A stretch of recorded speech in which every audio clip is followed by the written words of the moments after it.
So, this is one of the coolest new mechanics.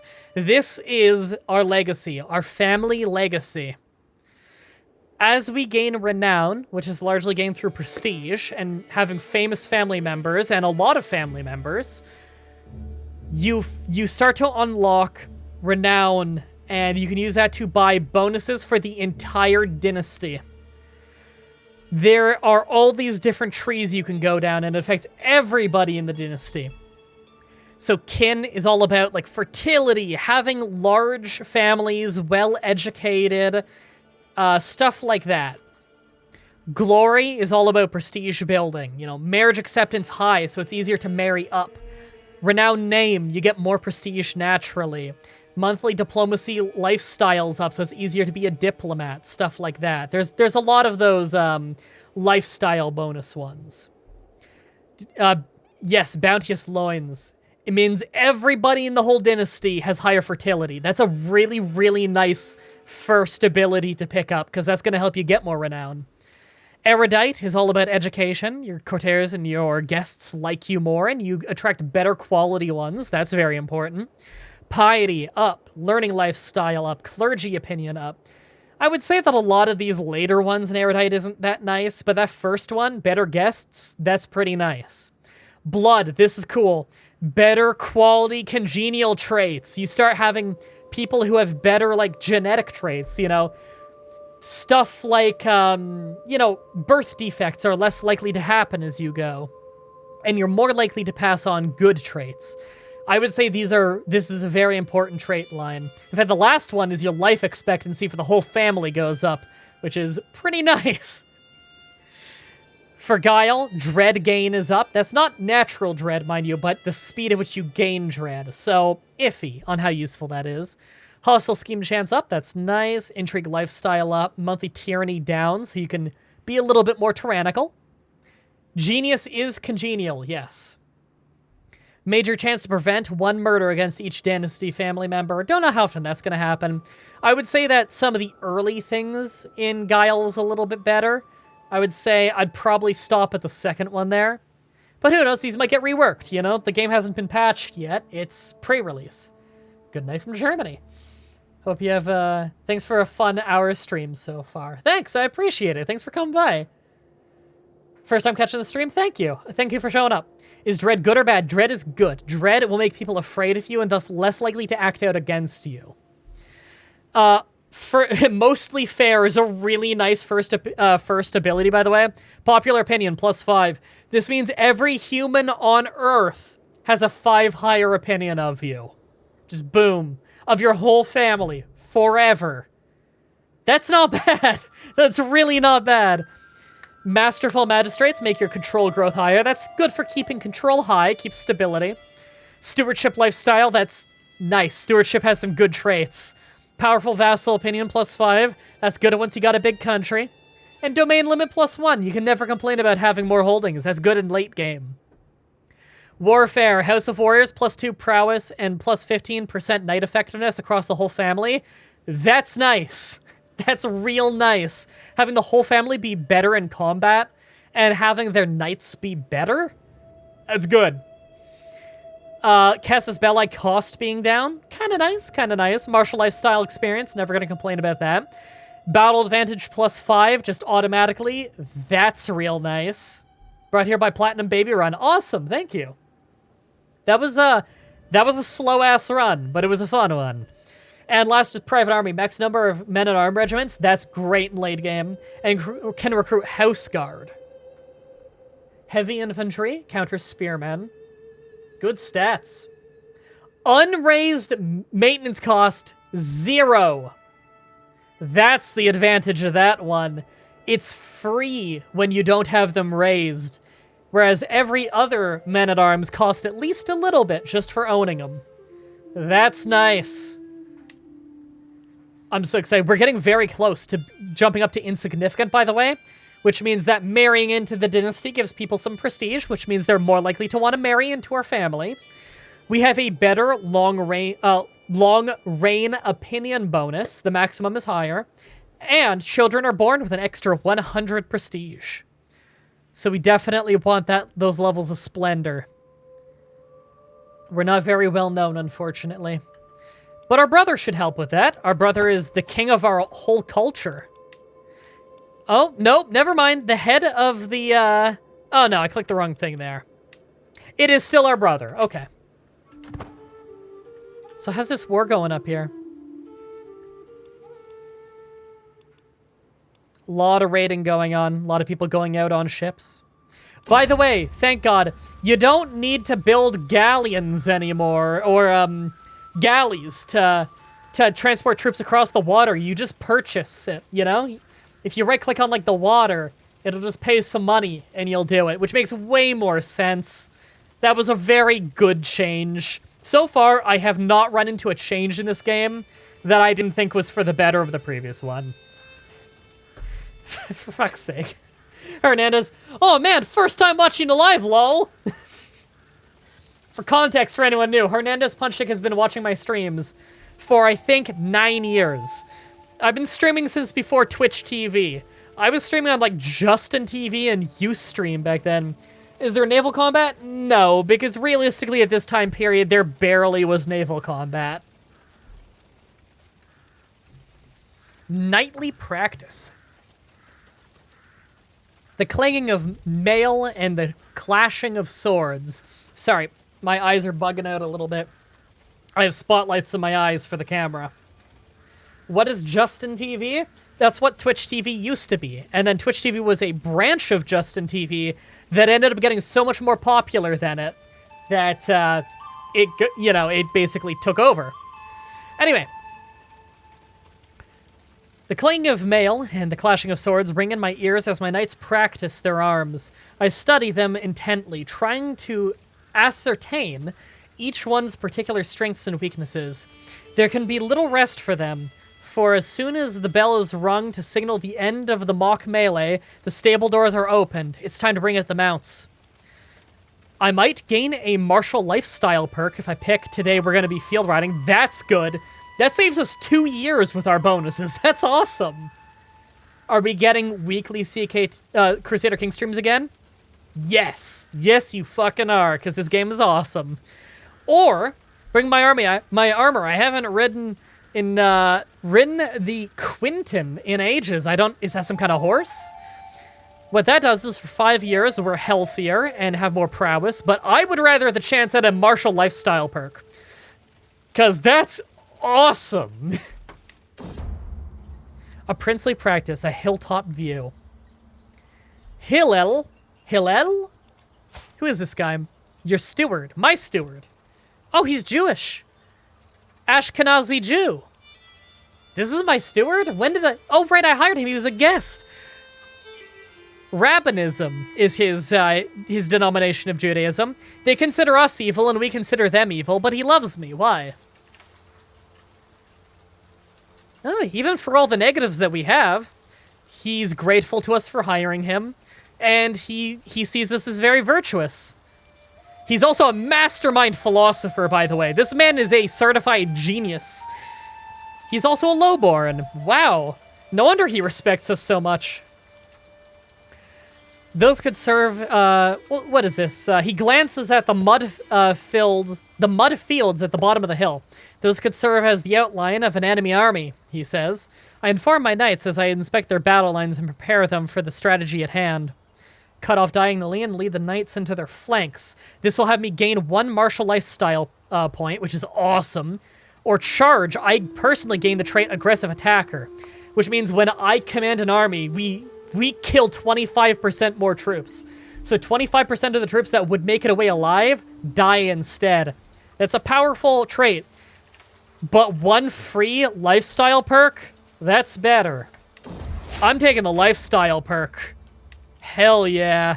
And I'm spending it immediately, so what we can get here... I'm tempted to go serve the crown immediately, get that natural dread. But then again, do we really need it that early? Sabu! You're awake! Guys, you've never seen him before if you haven't been on my Twitter. Buddy! Come here. Come here. Buddy. This is Sabu. He's my new kitten. He's been here for a week. He's He's very bad about scratching. He's very bad about scratching. However, he's called Sabu, and he does like to jump off of everything and climb everything.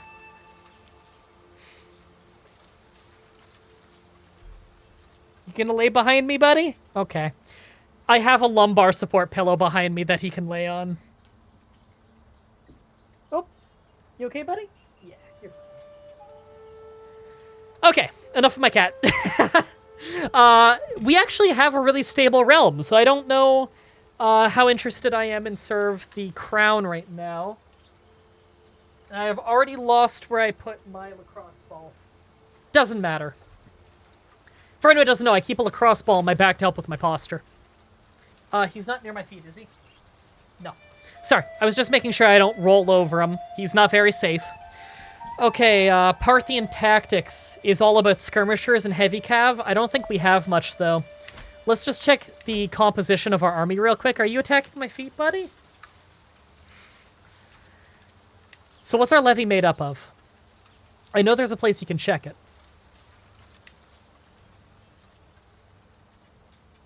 Is it literally just peasants? I think it's like literally just light infantry peasants. I know there's a place you can check it. You'd think it'd be right here in the military tab, but evidently not. I'm going to say that we're so early game, it's all just light infantry then. Oh, and what is this? Yes, we have gained our lifestyle perk. I will read that in a moment out loud so we can all enjoy. Parthian tactics, cool. It's really cool, actually. That's a really good one. But right now, not the time. Organized march, we march faster. That's very valuable, by the way, marching faster. And our screening is all better. Screening is our defense against cavalry, I believe. A defeated army reduces the amount of casualties they take in the aftermath of a battle by their army's combined screening value. Oh, so organized march makes us both march faster and take less casualties in our retreat. Okay. And engineered for destruction is naval speed, which is very cool. And siege weapon effectiveness, which is awesome. Not sure to play the game tomorrow or watch this stream. I'd say keep watching, just because you might learn some stuff for when you play it tomorrow. But yeah, just watch it on YouTube or something if you want to. I don't want to waste your time. Yeah, organized march is good. It's real good. So the engineering one leads to living off the land, raid speed up, and supply capacity up. That can be good, but I don't need it right now. This leads to hit and run. Retreat losses are lower. And our heavy infantry and spearmen and archers do more damage and have more toughness. Hit and run is very good. Envelopment. Men-at-arms counter efficiency is up. That's really good. If you get all of these, you can get sappers. This increases siege progress from your non-siege units, which is also very good. Last is strategist. Gives you the trait of extra diplomacy, way more martial, which is good for having a larger army. Enemy fatal casualties up 25%, so you get more kills rather than retreats. And the biggest one, crosses water without penalty. Having to cross a river in war is so dangerous. If you're a strategist, you have no penalty, which gives you an enormous advantage when attacking. That's why the strategist trait can be strong. But I'm kind of tempted to go a little bit into gallant. Right off the bat, 4 prowess is high and reduces the risk of commanding armies. So when we command an army, we're less likely to get wounded, which is pretty important. We're young. We're going to have a long life. I'm also tempted to go down Overseer, though, because mostly the left side of the tree, a man's home, controlled territory defender advantage. So if we're defending our land, we have an automatic terrain advantage. We also have enduring hardship, fort level up, and enemy occupations do not lower control. So all of our forts are harder to siege. And eventually, prepared conscription. Army maintenance down, so essentially we make more money. Friendly territory levy reinforcement rate doubled, so we can muster up a peasant army much quicker. If you're going to lead an army, stalwart leader ASCP, I agree.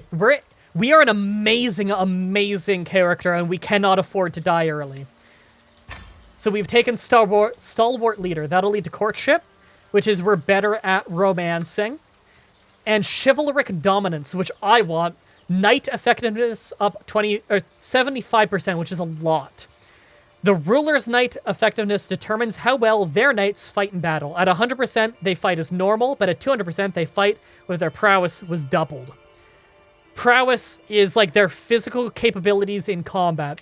So if we do that, not only will we be very powerful, our commanders will be very competent in a battle, which means they're less likely to die. What I'm looking forward to in that tree, by the way, Never Back Down's good. We get less casualties and advantage, but King's Guard, maximum number of knights up by 4. We only have 5 knights. That would almost double our knight count. That's really good. That would help the quality of our troops massively in early game. What do you think about the YouTube algorithm memes? I do them because they're fun. They make me laugh. I agree. This dude is good. He needs to be a stalwart leader. We can't let him die. He's 19. He could have a long life. That's why, after I pick up a lot of military traits, I want to go into learning just for like a 5-year or 10-year period of time to get a little bit of whole of body. Because right off the bat, it's health stuff. Anatomical studies is physicians are cheaper and their treatments have better outcomes. And we can go wash our hands, less chance of getting illness. But there's a whole tree based around being healthier, which is really useful. Then Scholar is all about being very intelligent and developing your lands. It's got a little bit of stewardship stuff in there. And Theologian is a lot of religious stuff, mostly. Making sure that you're considered very, very faithful. You know, you're a theologian. What does each knight really bring to your army quality? It brings quite a bit, but also they're commanders for your army, so they'll bring traits to your troops, you know? For instance, a commander could be a forest fighter, which means when he's commanding an army, you'll have big bonuses to fighting in a forest. Name your next child Chris Benoit's Bowflex machine. Jesus. You can rename people. Something cool. Actually, you know what? For the sake of having less loud things playing, let's just read this real quick. The storm of hooves around me, the shouts of mounted warriors, their unyielding momentum. Riding at their head, it feels as if I am at the head of a force of nature. This, however, is a force I direct. That responds to my every little order, as I command as if it was an extension of myself. Charging into the flanks of an imaginary army, my knight never strayed from my plan. I know that this is how I bring utter devastation to my enemies. This is how the rush of victory will feel. The writing is really fun. I like it. Also, although it looks like East Anglia is winning their war, Northumberland not doing so hot. I think they're losing that one. I'm worried the Vikings are really taking a foothold. Oh, we can ask the head of our faith for gold. So this is something you can do eventually. This will give us $100 and lose 20 opinion of them, although it'll come back up over time. And this will cost me 250 piety. Yes, I'm immediately spending that. I want that because we need to invest in our lands early, and we need money for that. We gain very little money. Okay. So these are the buildings we can start building. We have 4 building slots, so this is different than how it used to be. We have 4 building slots to start with. So what building trees do we want to go down? Trade port, very tempting. That's development, growth, and tax income. We don't have the money yet. Military camp, that would get some levies. Archer damage, skirmisher. Barracks, that gets us some heavy infantry and spearmen. Name your kid Lord Stephen Regal. I like it. Hunting grounds is nice too. That's defensive stuff as well as some money.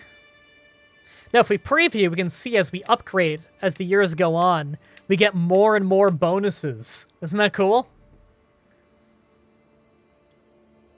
So although the hunting grounds will never make us filthy rich, it will, it'll never make us filthy rich, but it will give us a lot of good bonuses here and there. A little bit of development growth, a little bit of levy, you know, a lot of defensive stuff. Cheaper men-at-arms maintenance, that's pretty good. Farms and fields is tempting, though. That's the biggest moneymaker, I believe.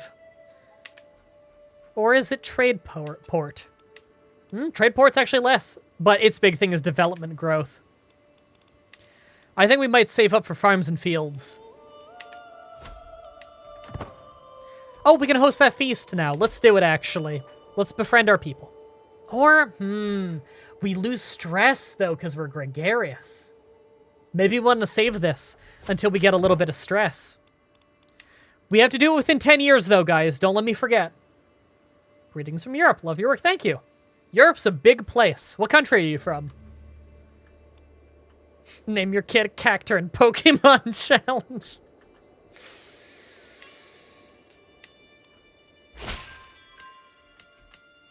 Did we find any secrets? No, he didn't find anything. Okay. You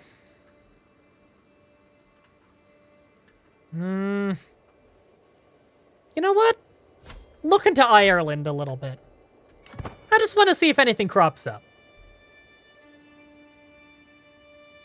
I'm from Portugal. Maybe you didn't know. I did not know that you're from Portugal. I got a few fans from Portugal. Not the most in the world, though. It's not the highest population country out there. Ah, our wife is pregnant! Yay!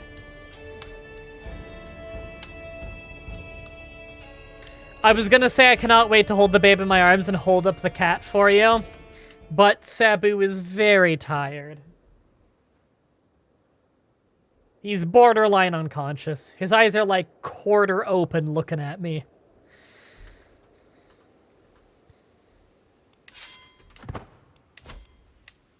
So what do we have here? We have logging camps. This is a tiny bit of money and construction time. And as it goes on... we start getting construction time reduction, more money, supply, growth. All around, not bad. Like in the game, hell yeah, I am. It's awesome.